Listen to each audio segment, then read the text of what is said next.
country music's most famous faces, and so they should be. Between them, they've been singing and strumming for 150 years. Deborah Bishop caught up with them here in Perth. I think it's a great thing that we can still go out and stir it up.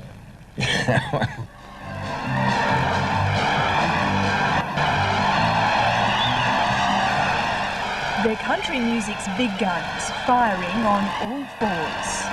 When you get the blues, come on, get rhythm. When you get the blues. Willie's got the best answer for that, you know. Why are you on the road? It's either this or stay home. When you get the blues. Lee Nelson, Chris Christopherson, Waylon Jennings and Johnny Cash. Country music masters in Perth for a country music concert like you've never seen. Well, they call you Rockabilly. Yeah.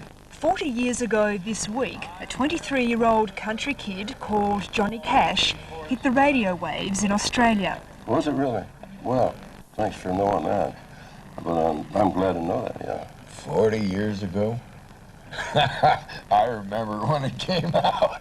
I do too. Well, no, it just makes more people ask, why are you still doing this, you know? They think, How are you still here? Moses was only in the wilderness 40 years. Why are you still out there, you know? Which, you know, to a lot of people it might be a good question, but we love it out there. This life, it is contagious. And it gets down in your blood. They call themselves the Highwaymen, a band that combines talent, passion and musical memories of four men and an era that's as legendary as the artists themselves. Add up their years of contribution, it's close to 150. Somebody said 157. I read that somewhere. Well, How could that possibly be? We're not even that old. I don't know. Something to think about. 157? What did you say? Well, 140. I mean, that's 17 more. I mean, for a Rhodes Scholar, you don't count very good. And I'm crazy. These fabulous four of country were making music long before the Fab Four of rock arrived. Last night I said we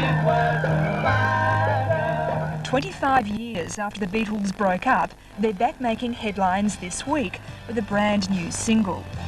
Whatever happened to the life that we once knew?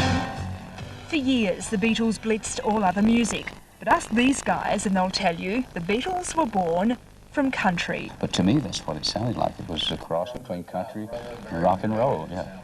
From the top, from the very beginning, it sounded like rockabilly. Back when they were really hot, I was over here doing something else in Nashville. I was over here writing songs myself, and they were over here selling billions of records, and I would see them in the charts, and they'd have number 1, 2, 3, 4, 5. I said, well, these guys are hot.